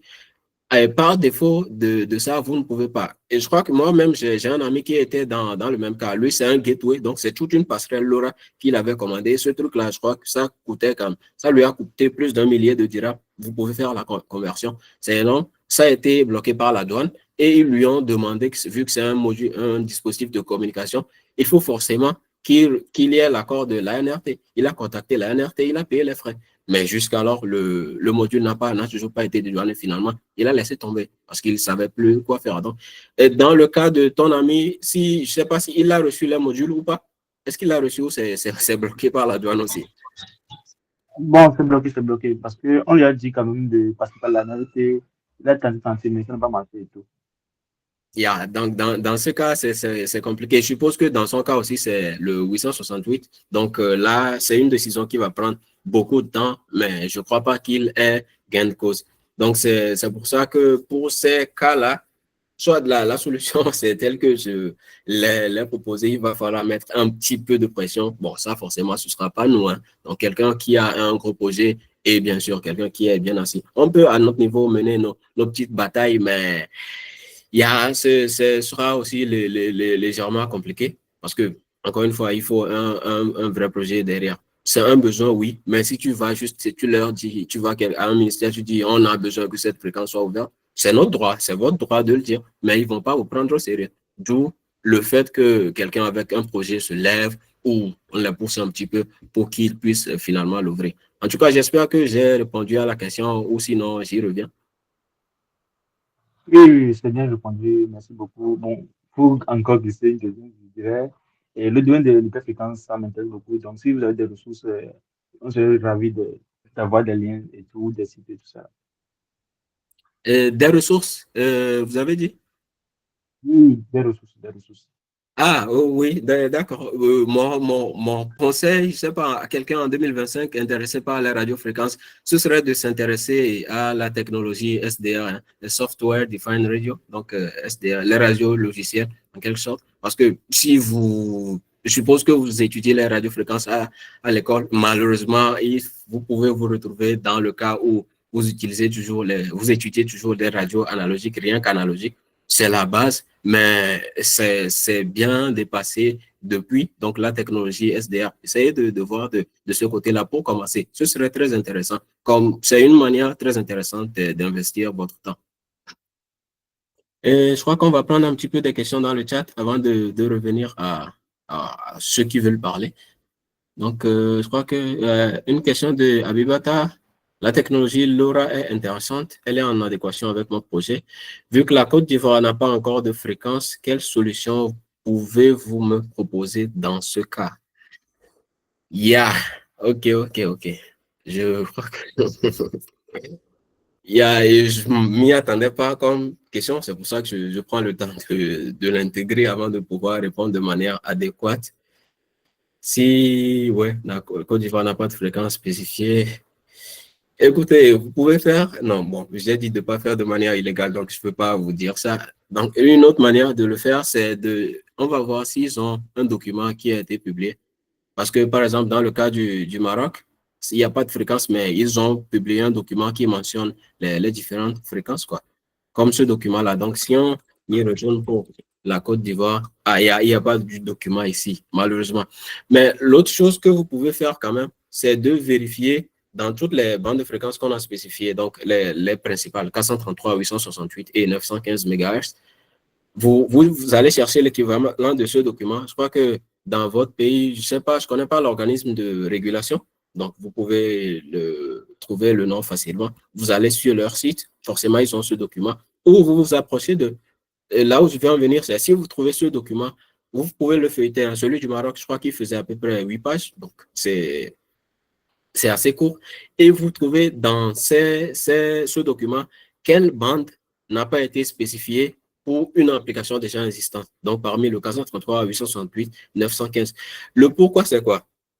Même s'ils n'ont pas spécifié que cette bande-là, vous pouvez l'utiliser, lorsque vous mettez en tête et vous serez tranquille en sachant que vous avez acheté un module qui, lorsque vous l'utilisez, ne va pas déranger un service qui a déjà été assigné par l'organisme pour une autre bande. Donc, vous assure que sur cette bande-là, il n'y a pas déjà un service assigné qui utilise cette bande-là. Là où je vais en venir, j'espère que vous le voyez. Donc, en quelque sorte, OK, ils n'ont pas donné de bande, mais cette bande-là que vous allez utiliser, cette bande ISM, n'est pas déjà assignée à un autre service. Ça, c'est un. De deux, si je suppose que vous êtes dans le domaine, donc forcément, vous pouvez vous approcher d'eux et vous leur demander explicitement de procéder à, je sais pas, d'accélérer un petit peu le pas pour pouvoir spécifier une bande pour ça. Encore une fois, si vous êtes dans le domaine ou bien vous étudiez dans le domaine, forcément, vous avez des professeurs et ces gens-là, ils ont beaucoup plus de relations et ils ont beaucoup plus de poids pour faire évoluer les choses. Donc, c'est ce que je peux apporter comme réponse. J'espère que ça vous sera utile, Abibata. D'accord, merci beaucoup. Donc, il y a la question de Rodolphe. Comment cela peut être utilisé dans le domaine agricole de manière optimale? Et ça, ce sera le thème de notre réunion, donc de notre séance de la prochaine fois. Donc, ce sera le thème de notre prochaine séance. Donc, ça, c'est un réseau qui est mis en place, LoRaWAN.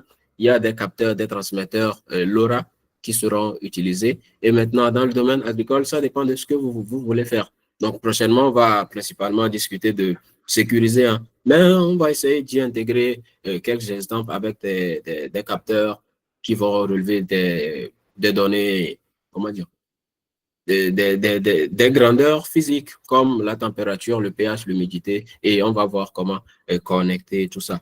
Donc, rendez-vous la prochaine fois et la séance prochaine pour décortiquer tout ça. Une question de Viala. Avez-vous un exemple d'image des types de modules LoRaWAN, s'il vous plaît, les modules LoRaWAN? J'en avais présenté un durant une image, donc j'en avais présenté une durant la présentation. Mais alors, on va voir. Ça, c'est juste une des puces, hein.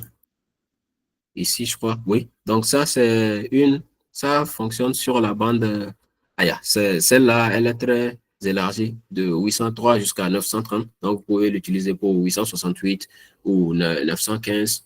Sinon, il y a beaucoup. C'est une plage de fréquence assez large. Et celle-ci, bien sûr, ça, c'est juste le module, je crois que de AI Think, les gars de système embarqué qui utilisent l'ESP32CAM, je crois que AI Think, ça vous dit quelque chose. Donc, ça, je crois que ça intègre un microcontrôleur, mais tous ceux qui l'ont utilisé, que je sais, il faudra forcément, c'est soudé sur un PCB avec des pattes et forcément, il faudra le connecter à un microcontrôleur. Donc, celle-ci, vous ne pouvez pas juste l'utiliser comme ça. Et il y a aussi le module de Titigo. Ça, on va le montrer. Je crois que peut-être c'est mon module LoRa préféré. J'en ai pas mal d'ailleurs. Donc, Titigo LoRa 32. Voilà le 32 ici. Donc, d'habitude, je vais pas trop rentrer dans le technique, hein, mais c'est elle l'a demandé. Donc, je réponds juste à sa question. Et c'est ça. Le pourquoi j'aime particulièrement ce module, c'est que, OK, il y a une carte ESP32 dedans. Donc, déjà, c'est avancé comme carte. C'est dual core, donc c'est 2 cœurs. Et il y a l'antenne ici, et il y a un écran, donc, et derrière, et ça prend une carte SD. Et bien sûr, vu que c'est la carte ESP32, ça a déjà le Wi-Fi et le Bluetooth intégré. Donc, je trouve ça comme intéressant comme investissement. La prochaine fois, peut-être on parlera de ça. Vous pouvez l'utiliser comme récepteur d'ailleurs. Donc, vous recevez votre trame dessus, vu qu'il y a le Wi-Fi dedans. Vous connectez ça à votre réseau par le Wi-Fi et vous envoyez les trames que vous aurez reçues sur Internet. C'est très intéressant comme module. Viala, c'était ça comme réponse. J'espère que vous parlez de ce type de module-là.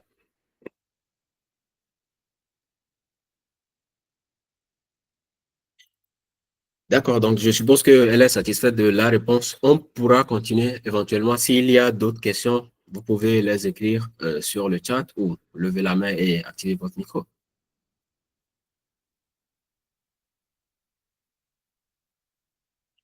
Saïdo, oui, vous pouvez y aller. Oui, bonsoir à tout le monde. Bonsoir à ma vie. En tout cas, donc merci beaucoup pour la présentation. C'était vraiment donc très enrichissant, on va dire. On a appris beaucoup de choses. Merci beaucoup. Donc, ma question, par exemple, si j'ai par exemple un projet IoT et que j'aimerais utiliser, par exemple, une carte, que ce soit Arduino ou bien ESP32, donc j'aimerais savoir, par exemple, quel serait l'avantage que je puisse utiliser le réseau LoRa ou bien d'utiliser, par exemple, le Wi-Fi. Comparativement, donc, quel avantage j'aurais, par exemple, à choisir parmi les deux réseaux à utiliser? Merci beaucoup. Tout de suite, là, au pif, je dirais le coût déjà, parce qu'un module LoRa, déjà, ça coûte drôlement moins cher comparé à un module Wi-Fi, sauf si le Wi-Fi est intégré à votre microcontrôleur, dans ce cas, bienvenue. Et pour me baser sur la présentation, la consommation déjà, le Wi-Fi, ça consomme énormément comparé au module LoRa. On parlait des 10 ans. Si vous utilisez la technologie LoRa pour transmettre quelques octets de données par jour avec un objet connecté, en utilisant des piles, 2 piles, 3 et triple A. Donc, il y a cette consommation-là, alors que si vous utilisez la même chose avec le Wi-Fi, ça ne durera même pas une journée. Donc, c'est les deux principales justifications que je pourrais donner quant au fait de choisir LoRa et le Wi-Fi. Et bien sûr, Le hic avec LoRa, c'est que forcément, si vous utilisez LoRa, il faudra faire là on parle de LoRa, pas LoRaWAN. Donc, on suppose que vous êtes en train de connecter deux objets ou bien quelques objets entre eux. Donc, rien qu'avec LoRa, si vous voulez remonter vos données vers Internet, donc il faudra utiliser quelque chose pour faire le pont entre ce qui reçoit les données LoRa et Internet. Et dans ce cas, le fait d'utiliser le Wi-Fi, ça répond déjà à la question. Vu que si tous vos appareils, tous vos objets connectés sont connectés à un Wi-Fi, à un réseau domestique, là, vous pouvez envoyer vos données directement sur Internet. Donc, c'est un petit peu le pour et le contre de chacune des approches. Je vous en prie, Saïdou. Donc, une autre question, éventuellement, s'il y en a.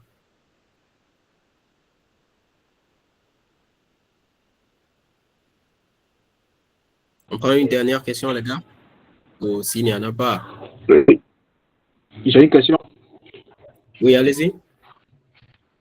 Oui, quels sont les technologies qu'on peut connecter de manière concrète?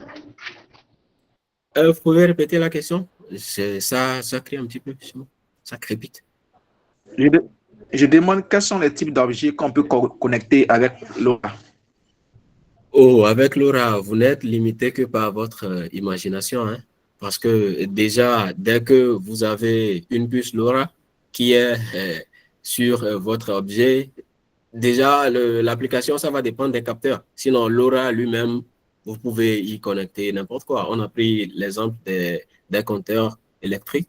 Ça, c'est un exemple qu'on trimballe depuis la première séance. Dans le domaine agricole, quelque chose qui va mesurer le pH du sol, l'humidité. Donc, pour la culture, comment dire, une culture contrôlée, ça, c'est un petit peu dans le domaine agricole. Il y a des gens qui utilisent des systèmes de surveillance basés sur ça. Donc, pour un petit peu la distance, avec soit c'est un laser non trespasser. Donc, dès que quelqu'un dépasse la zone interdite plutôt, donc le capteur, il va le détecter et envoyer un signal. Ça c'est un exemple. Il y a des gens qui l'utilisent pour ouvrir leur garage. Normalement, on n'a pas vraiment besoin de LoRa pour ça, parce que pour ouvrir un garage et le refermer, c'est que votre voiture est déjà devant le garage. Donc, on n'a pas besoin des 1 à 15 km de portée qu'offre LoRa. Mais si on utilise ça pour longue portée, c'est qu'on peut utiliser ça pour courte portée. Donc, il y a des gens qui l'utilisent dans ce cas précis. Encore une fois, comme je le disais, vous n'êtes limité que par votre propre imagination. Ok, merci beaucoup. Je vous en prie. J'avais dit la dernière question, mais éventuellement une autre, ou bien on arrête là?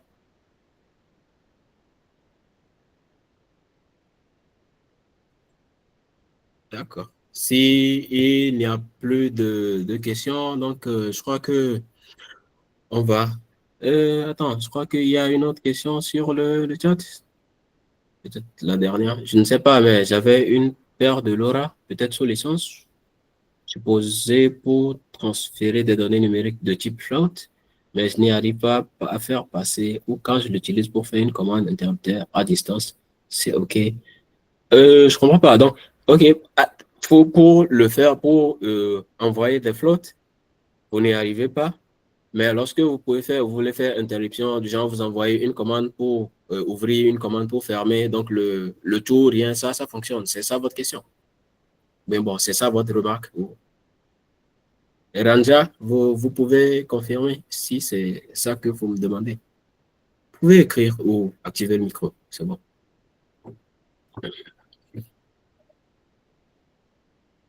Oui, alors, oui, ça, c'est une question purement de programmation, mais bon, je crois que vu qu'on est à la fin, je pourrais éventuellement y répondre. Il n'y a pas de souci. Là, c'est un problème d'encodage, forcément, je suppose. Parce que je suppose que vous utilisez une plateforme, comment on appelle ça?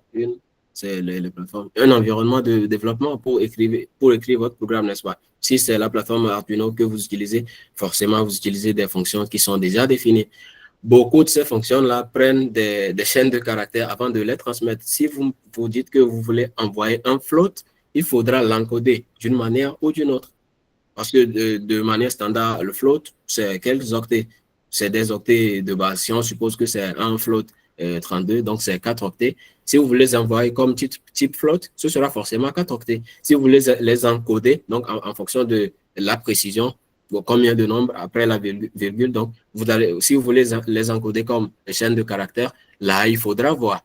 Si c'est 0, si c'est 2 chaînes de caractères, si c'est 2 après la virgule, donc je crois que ça fait le 0 point, bon, la valeur qu'il y a avant, plus le point, plus les 2 caractères. Là où je vais en venir, c'est un problème d'encodage, quoi. Donc, il faut revoir la fonction en elle-même que vous utilisez pour voir comment vous l'encodez à l'envoi et vérifier si la manière dont vous essayez de le décoder à la réception est conforme à ce que vous faites à l'envoi. Parce que pour transmettre, vous encodez. Lorsque vous recevez, il faut décoder maintenant.